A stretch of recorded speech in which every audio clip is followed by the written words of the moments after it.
Sir, मेरा नाम करण है। मेरी लाली आ गई है। करीना और फरदीन का प्यार भरा अंदाज।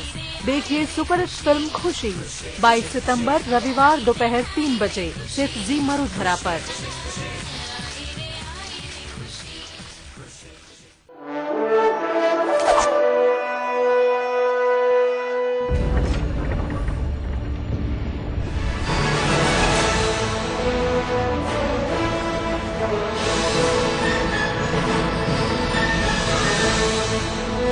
देखते रहिए जी राजस्थान प्लस, मेरी शान मेरा अभिमान।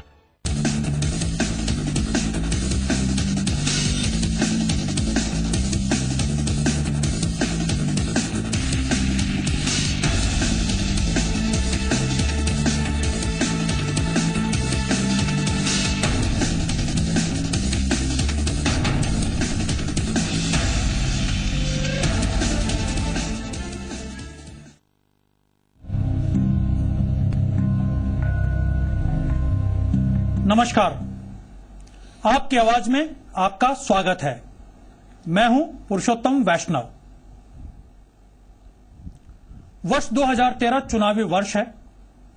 2008 के अंदर चुनाव के दौरान दोनों पार्टियां, भारतीय जनता पार्टी और कांग्रेस पार्टी, चुनाव घोषणा पत्र के माध्यम से अपने चुनावी वादों का पुलिंदा लेकर के आई थी। जनता ने कांग्रेस पार्टी के घोषणा पत्र पर विश्वास करते हुए उसे सत्ता की चाबी सौंपी। अब 5 साल बाद हम आपकी आवाज में ये जानने की कोशिश कर रहे हैं कि क्या हुआ तेरा वादा। जो वादे घोषणा पत्र के माध्यम से कांग्रेस पार्टी ने किए थे वो कितने पूरे हुए? क्या उन वादों पर खरी उतरी कांग्रेस पार्टी? आज आपकी आवाज में कृषि और किसान को लेकर के जो कांग्रेस पार्टी ने बातें करी थी, जो वादे किए थे, वो कितने पूरे हुए, उसकी हम तफ्तीश करेंगे। किसान वो तबका है जो धरती को चीर करके पूरे राजस्थान ही नहीं पूरे देश का पेट भरता है, जिसके खून पसीने से इस देश की अर्थव्यवस्था चलती है। और वैसे भी राजस्थान में 70% गांव के अंदर निवास किया जाता है। गांव हमारा आधार है और गांव का आधार कृषि है। तो कितना हम लोग इसके अंदर सफल रहे और कितनी कांग्रेस पार्टी अपने वादों पर खरी उतरी, उस बात की हम जांच करेंगे। इस मुद्दे के ऊपर हमारे साथ एक बड़ा पैनल है जिसमें कृषि विशेषज्ञ, सत्ता पक्ष और विपक्ष सब लोग हैं। इन सब से भी हम चर्चा करेंगे। लेकिन चर्चा से पहले देखते हैं एक पैकेज जिसमें कांग्रेस पार्टी के वादे कितने पूरे हुए और कितने खोखले साबित हुए, ये देखा गया है। राजस्थान कृषि प्रधान राज्य है और सूबे की अर्थव्यवस्था की गाड़ी भी खेती बाड़ी की पटरी पर ही दौड़ती है। लेकिन अर्थव्यवस्था की संजीवनी होने के बावजूद राजस्थान का किसान आज भी गरीब, उपेक्षित और हाशिए पर नजर आता है। रात दिन काम करने के बाद भी किसानों की माली हालत में सुधार नहीं हो पा रहा है। हर 5 साल बाद सरकारें आती हैं और राजस्थान के किसानों की तकदीर बदलने का दावा करती हैं, लेकिन किसानों की किस्मत की लकीर नहीं बदल सकी। सवाल ये है कि सूबे की अर्थव्यवस्था में करीब 25% का हिस्सा रखने वाली खेती किसानी की सूरत 5 साल में गहलोत सरकार कितना बदल पाई और 5 सालों में सरकार ने कितने वादों को अमली जामा पहनाया। ये जानने से पहले एक नजर उन वादों पर जो 5 साल पहले चुनावी घोषणा पत्र में किए गए थे। कृषि उपज मंडियों के जरिए किसानों के लिए रेस्ट हाउस बनवाना, बीपीएल और SC/ST को कृषि योग्य भूमि का आवंटन, फसल बीमा के जरिए किसानों को ज्यादा आत्मनिर्भर बनाना, बिचौलियों के जाल से निकालने के लिए किसानों को 75% तक कर्ज बिना ब्याज के दिलाना, कृषि क्षेत्र से जुड़े उद्योगों को बढ़ावा देना, कोल्ड स्टोरेज की पूरी सूबे में व्यवस्था करना, फूड प्रोसेसिंग यूनिट्स को बढ़ावा देना, कृषि उत्पादों के निर्यात को बढ़ावा देना, उचित मुआवजा नीति बनाकर उसे अमली जामा पहनाना। ये वो वादे हैं जो सरकार ने किए थे, लेकिन सच्चाई तो ये है कि किसान आज भी मंडियों की बदहाली का शिकार बनने को मजबूर है। मरुस्थल में खेती और किसानी एक चुनौती की तरह है। 2008 में गहलोत सरकार ने खेती को प्रदेश की आजीविका का मुख्य स्रोत बनाने का फैसला किया और कृषि आयोग के गठन के फैसले के साथ सरकार ने इस मिशन की शुरुआत की। सरकार ने किसानों को होने वाले नुकसान के लिए मुआवजा राशि भी उपलब्ध कराई। सरकार का दावा है कि दिसंबर 2008 से लेकर मार्च 2013 तक प्रदेश के किसानों को 3000 करोड़ से भी ज्यादा की राशि बतौर मुआवजा और सहायता के तौर पर दी गई है। महिला कृषकों को सरकार की तरफ से बीज मिनी किट का मुफ्त वितरण किया गया। लेकिन जनसंख्या बढ़ने के साथ उत्पादन बढ़ाना एक बड़ी चुनौती है। राजस्थान सरकार का दावा है कि उत्पादन बढ़ाने के लिए किसानों को उन्नत किस्म के बीज उपलब्ध कराए गए और पिछले 5 साल में लक्ष्य से ज्यादा करीब 78 लाख क्विंटल बीज किसानों को दिए गए। सहकारिता व इंडियन पोटास लिमिटेड और इफ्को के साथ अनुबंध किया गया, जिससे किसानों को बुआई के समय और उसके बाद खाद और उर्वरक की कमी न हो। इसके अलावा सरकार का दावा है कि पिछले 5 साल में 1 करोड़ 8 लाख मीट्रिक टन से ज्यादा उर्वरक का वितरण हुआ। किसानों को सिंचाई की उन्नत तकनीक की जानकारी दी गई और जल के सही प्रयोग के बारे में बताया गया। पानी के संग्रहण के लिए किसानों को 21 करोड़ की रकम उपलब्ध कराई गई। इसके अलावा सरकार ने कई मौकों पर रबी और खरीफ की फसल के लिए शिविर लगाए। सरकार की इन तमाम कोशिशों और दावों के बावजूद खेती किसानी की हालत में सुधार नहीं हो पा रहा है। कृषि के नाम पर करोड़ों रुपए का बजट जारी होने के बाद भी अगर किसानों की माली हालत में कोई सुधार नहीं हो पा रहा है तो इसके पीछे कहीं न कहीं मजबूत राजनीतिक इच्छा शक्ति को ही दोषी माना जा सकता है। माधो सिंह चौधरी, जी मीडिया, जयपुर। इस रिपोर्ट में आपने देखा कि कांग्रेस पार्टी ने अपने चुनावी घोषणा पत्र में किसानों के लिए और कृषि के लिए एक लंबी चौड़ी घोषणाओं की झड़ी लगाई थी। हां, सरकार की तरफ से प्रयास भी हुए, कुछ प्रयासों में सफलता भी मिली, लेकिन जमीनी हकीकत क्या है उसके ऊपर हम चर्चा शुरू करते हैं। सबसे पहले बात करेंगे राजस्थान सरकार के प्रतिनिधि और बीज निगम के अध्यक्ष धर्मेंद्र साहब हमारे साथ बैठे हैं। धर्मेंद्र साहब, सरकार ने अपनी तरफ से कोशिश करी, किसानों के लिए जो वादे किए, किसान भवन बनाए जाएंगे, उचित मूल्य मिलेगा, मंडियां बनाई जाएंगी, सारी बातें आप लोगों के द्वारा की गई थी, प्रयास हुए, कुछ जगहों पे नजर आते हैं। आपकी नजर में सरकार कितनी सफल? देखिए, मेरी नजर में कृषि विभाग एक राजस्थान का बड़ा हिस्सा है, बड़ा विभाग है और किसान को ध्यान में रखते हुए, और चूंकि हमारे मुख्यमंत्री जी भी खुद किसान हैं, किसान खुशहाल हो इसको मध्य में रखे किसान को, और हमने जो मैनिफेस्टो में जो वादे किए वो हमने करीब 100% हमने उन वादों को पूरा किया है। और ये राजस्थान की जो फार्मर्स के रूप में हमने जो गोष्ठियां, जो वर्कशॉप, जो प्रगतिशील किसानों को पुरस्कृत करने का भी जो काम राजस्थान में पहली बार हमारे सरकार ने शुरू किया है, इन सब बातों के साथ में हमारा जो बीज निगम के माध्यम से भी अच्छी क्वालिटी के बीज हम किसानों को दें ताकि वो बीज पैदा करे, उसका आर्थिक स्थिति उसकी सुधरे।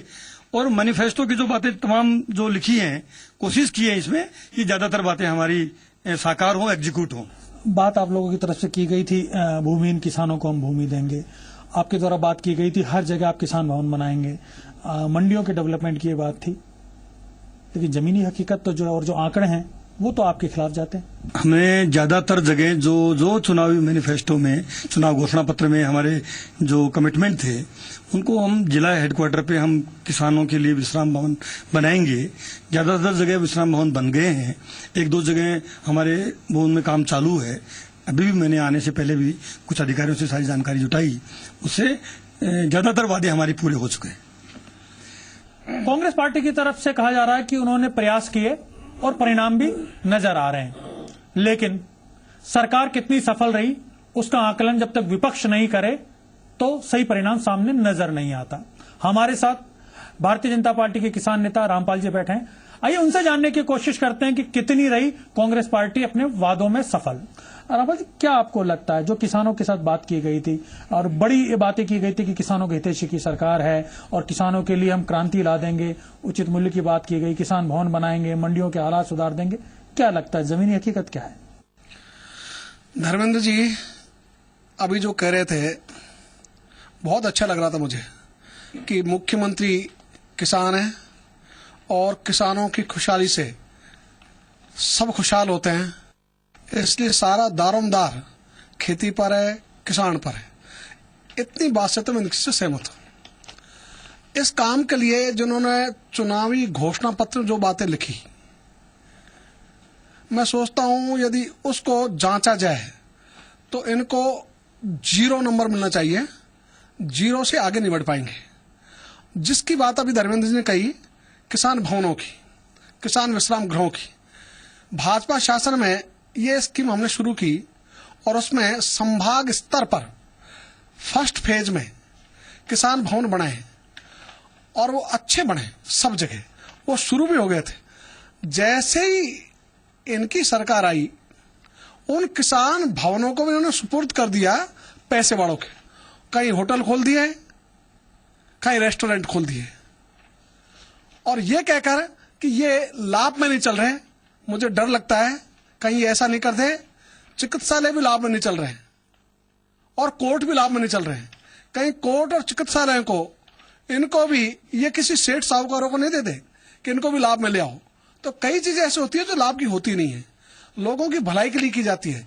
इसको ये भूल गए और ये भूलने के कारण से जो संभाग स्तर पर किसान विश्राम गृह बने उनकी इन्होंने दुर्दशा कर दी। तो जिला मुख्यालयों पर जिन्होंने घोषणा की वो तो बेईमानी है, उसकी तो इन्होंने पालना की नहीं। भारतीय जनता पार्टी की नजर में कांग्रेस पार्टी का जो घोषणा पत्र है वो पूरा नहीं हुआ। कृषि मूल्यों की बात की जा रही है और किसानों के लिए जो सबसे महत्वपूर्ण उपज के बाद में जो जगह होती है वो कृषि उपज मंडी होती है। हमारे साथ अभी जयपुर कृषि उपज मंडी के अध्यक्ष शारदा जी हैं। आइए उनसे जानने की कोशिश करते हैं कितना कुछ कर पाई हैं और कितना कांग्रेस पार्टी के राज में उनको मौका मिला करने का किसानों के लिए।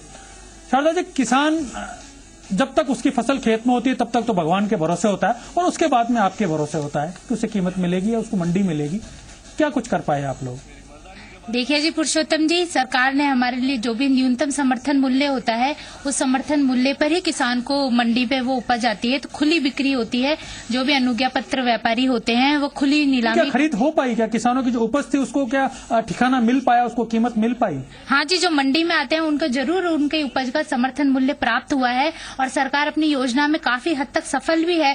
किसानों को जो भी मंडी में मूल्य होता है वो उसकी खुली नीलामी होती है वहाँ पर व्यापारियों द्वारा। तो इसमें किसानों शोषण होने का कोई सवाल ही नहीं होता मंडी की तरफ से। कृषि उपज मंडी किसान के खेत से सब कृषि उपज मंडी में आता है तो वहाँ बाकी की सुविधाओं को लेकर भी लगा है कि वहाँ एक तरीके से वहाँ पर भी जो बिचौली आवाज है वो हावी है। वहाँ पर भी जो बीज के जो बिचौली हैं वो बीज के अंदर मार्जिन खाते हैं, किसान को नहीं मिल पाता। उसको लेकर के भी सरकार की तरफ से कोई विशेष गाइडलाइंस नहीं, आप लोगों की तरफ से कुछ कोशिश हुई हो?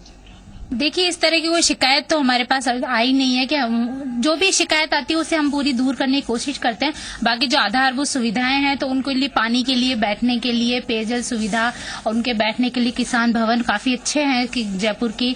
और भी जो भी सुविधाएं होती हैं, यहाँ तक कि हमारी सरकार की तरफ से आपने रसोई योजना चलाई हुई है 2009 से, तो इसके अंतर्गत किसानों को भरपूर पेट खाना मिलता है जिसके अंदर 6 चपाती, 1 कटोरी दाल, 1 कटोरी सीजनल सब्जी व सर्दियों में उनको गुड़ और गर्मियों में उनको छाछ दी जाती है। वह इसके साथ उनको मूल्य जो हमारी मंडी में है वो आप मात्र 5 रुपए में खाना उपलब्ध होता है, बाकी 23 रुपए सरकार वहन करती है। तो आप समझ सकते हैं आज की महंगाई के दौर में मात्र 5 रुपए में उन्हें इतना अच्छा अपनी रसोई योजना से मिलता है। तो किसानों के लिए मेरे हिसाब से बहुत ही अच्छी योजना चला रखी है सरकार ने। मतलब जो किसान पूरे प्रदेश का पेट भरता है उसके पेट भरने के लिए सरकार ने कुछ जगहों पर इंतजाम किया और उस पर सरकार अपनी पीठ ठोक रही है। हाँ, वास्तव में किसानों की क्या हालत है इस पर हम चर्चा करेंगे। अभी हमारे साथ कुछ किसान भी मौजूद हैं, हम उनसे भी बात करेंगे। अभी हम रुक रहे हैं एक छोटे से ब्रेक के लिए। ब्रेक के बाद आकर के बात करेंगे किसान नेताओं से और किसानों से।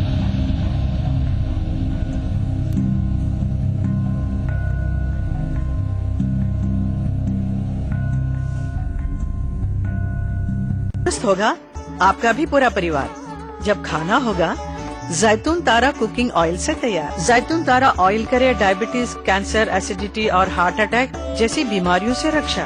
खाइए जैतून तारा, क्योंकि मिलेगी ना जिंदगी दोबारा।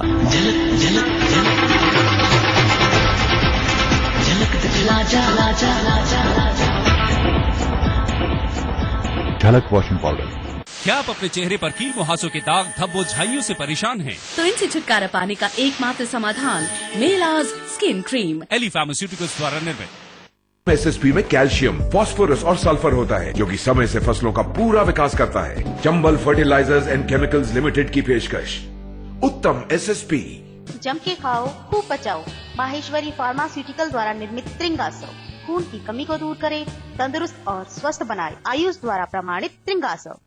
महीने भर का राशन। ये लो महीने भर का विम। 100 नींबुओं की शक्ति वाला विम अब एक वाटरप्रूफ टब में। बार पानी से बचे, महीना भर चले। नया विम मंथली टब। क्या आप अपने चेहरे पर कील मुहासों के दाग धब्बों झाइयों से परेशान हैं? तो इनसे छुटकारा पाने का एकमात्र समाधान Melaz skin cream. Elly pharmaceuticals द्वारा निर्मित।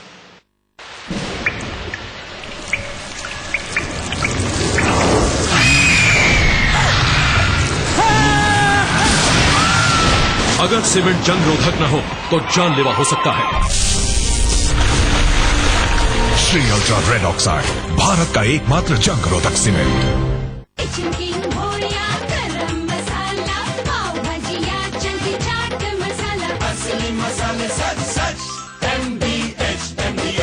दीवारों पे पपड़ी से परेशान? पेंटिंग से पहले लगाइए Birla white wall care putty, जो रखे दीवारों को नमी से सुरक्षित, यानी पपड़ी की छुट्टी। नया राजस्थान, नया राजस्थान, नए के पथ पर नया राजस्थान, कल्याण के रथ पर नया राजस्थान।